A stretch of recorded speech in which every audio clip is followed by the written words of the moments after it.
ಕಾಂಗ್ರೆಸ್ನ ಗಾಂಧಿ ಕುಟುಂಬದವ್ರು ಬಂದು ಒಂದು ದೊಡ್ಡ ಸಮಾವೇಶ ಮಾಡಿ ನಾವು ನಮ್ಮ ನಾಡಿನ ಹೆಣ್ಣು ಮಕ್ಕಳಿಗೆ ಗೃಹಲಕ್ಷ್ಮಿ ಯೋಜನೆ ಮೂಲಕ 2000 ರೂಪಾಯಿ ಕೊಟ್ಟು ಅವರಿಗೆ ಆರ್ಥಿಕವಾಗಿ ಶಕ್ತಿಯನ್ನು ತುಂಬಿಸ್ತಾ ಇರ್ತಕ್ಕಂಥ ಕಾರ್ಯಕ್ರಮ ಅಂತಕ್ಕಂಥದ್ರ ಬಗ್ಗೆ ದೊಡ್ಡ ಸಮಾವೇಶ ಮಾಡಿದ್ರು.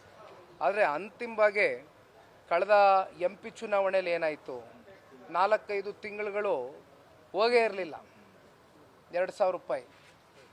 ಕೇವಲ MP ಚುನಾವಣೆಯಲ್ಲಿ ಕೊಡ್ತಕ್ಕಂಥದ್ದು. ಮೊನ್ನೆ ನಡೆದಂಥ ರಾಜ್ಯದಲ್ಲಿ 3 ಉಪಚುನಾವಣೆಗಳ ಪೈಕಿ ಚನ್ನಪಟ್ಟಣ, ಸಿಂಡೂರು ಮತ್ತು ಶಿಗ್ಗಾವಿಲಿ ಏನು ನಡೀತು, ಕೇವಲ ಆ ಅಸೆಂಬ್ಲಿ ಚುನಾವಣೆಗಳಿಗೆ ಮಾತ್ರ ಸೀಮಿತವಾಗಿ ಆ ಕ್ಷೇತ್ರಗಳಿಗೆ 3-4 ತಿಂಗಳದು ಹಿಡಿದು ಒಂದೇ ಸಲ 48 ಗಂಟೆಗಳ ಕಾಲ ಒಳಗೆ before the voting day deposit ಮಾಡಿದರು ಬ್ಯಾಂಕ್ಗಳಿಗೆ.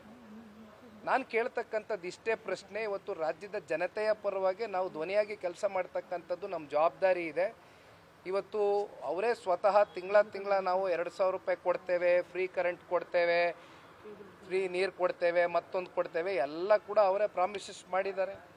ಅಂತಿಮವಾಗಿ ನಮ್ಮ ಕ್ಯಾಲೆಂಡ್ರು ನೀವು ನಿಖರವಾದಂಥ ಒಂದು ದಿನಾಂಕ ನಿಗದಿ ಮಾಡಿ, ನಿಮ್ಮ ಅನುಕೂಲಕ್ಕೆ ತಕ್ಕಂತೆ ತಿಂಗಳಲ್ಲಿ ಯಾವ ದಿನ ನೀವು ಈ 5 ಗ್ಯಾರಂಟಿಗಳನ್ನ ಸಂಪೂರ್ಣಗೊಳಿಸ್ತೀರಿ ಅಂತಕ್ಕಂಥದ್ದು ರಾಜ್ಯ ಸರ್ಕಾರ ಇರ್ಬೋದು, ರಾಜ್ಯದ ಮುಖ್ಯಮಂತ್ರಿಗಳು, ಉಪಮುಖ್ಯಮಂತ್ರಿಗಳು, ಅವರ ಸಚಿವ ಸಂಪುಟ ಇದಕ್ಕೆ ಉತ್ತರ ಕೊಡಬೇಕು ಅಂತಕ್ಕಂಥದ್ರ ಬಗ್ಗೆ ನಾಳೆ ದಿನ ಫ್ರೀಡಮ್ ಪಾರ್ಕಲ್ಲಿ ಬೆಳಗ್ಗೆ 11:15 ಗಂಟೆಗೆ ಎಲ್ಲ ನಮ್ಮ ಪಕ್ಷದಿಂದ 31 ಜಿಲ್ಲೆಗಳಿಂದ ಎಲ್ಲ ಪದಾಧಿಕಾರಿಗಳು, ಮಾಜಿ ಶಾಸಕರು, ಹಾಲಿ ಶಾಸಕರು ಎಲ್ಲರೂ ಸೇರಿ ಸದನದ ಹೊರಗಡೆ ಒಂದು ಪ್ರತಿಭಟನೆಯನ್ನು ಮಾಡ್ತಕ್ಕಂಥದ್ದು ಈಗಾಗಲೇ ಆಯೋಜನೆ ಮಾಡ್ಕೊಂಡಿದ್ದೇವೆ. ಪಕ್ಷದ ಸಭೆ ಇತ್ತು, ಸ್ಥಳೀಯ ಸಂಸ್ಥೆಗಳ ವಿಚಾರ ಚರ್ಚೆ. ಇವತ್ತು ಪ್ರಮುಖವಾಗಿ ಈ ಸಭೆಯನ್ನು ಕರೆದಿದ್ದು ಮೆಂಬರ್ಶಿಪ್ ಡ್ರೈವ್ ಕ್ಯಾಂಪೇನ್ನ ರನ್ ಮಾಡಬೇಕಾಗಿದೆ, ಮಿಸ್ಡ್ ಕಾಲ್ ಕ್ಯಾಂಪೇನ್ ರನ್ ಮಾಡಬೇಕಾಗಿದೆ. ಆ ಹಿನ್ನೆಲೆಯಲ್ಲಿ ಈಗಾಗಲೇ 12 ಜಿಲ್ಲೆಗಳಿಗೆ ಭೇಟಿಯನ್ನು ಕೊಟ್ಟಿದ್ದೇವೆ. ಜಿಲ್ಲಾ ಪಂಚಾಯತಿ, ತಾಲೂಕು ಪಂಚಾಯತಿ ಚುನಾವಣೆ ಬರಲಿಕ್ಕಿಂತ ಮುಂಚಿತವಾಗಿ ಪಕ್ಷದಲ್ಲಿ ಸಂಘಟನೆಗೆ ಅತಿ ಹೆಚ್ಚು ಒಂದು ಒತ್ತನ್ನು ಕೊಟ್ಟು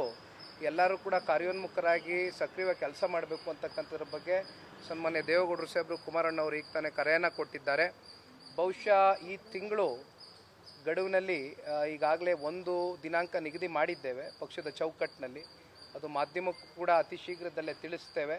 ಸನ್ಮಾನ್ಯ ದೇವೇಗೌಡರು ಸಾಹೇಬರು ಮಿಸ್ಡ್ ಕಾಲ್ ಕ್ಯಾಂಪೇನ್ಗೆ ಒಂದು ಚಾಲನೆಯನ್ನು ಕೊಡ್ತಕ್ಕಂಥ ಒಂದು ಕೆಲಸವನ್ನು ಮಾಡ್ತೇವೆ.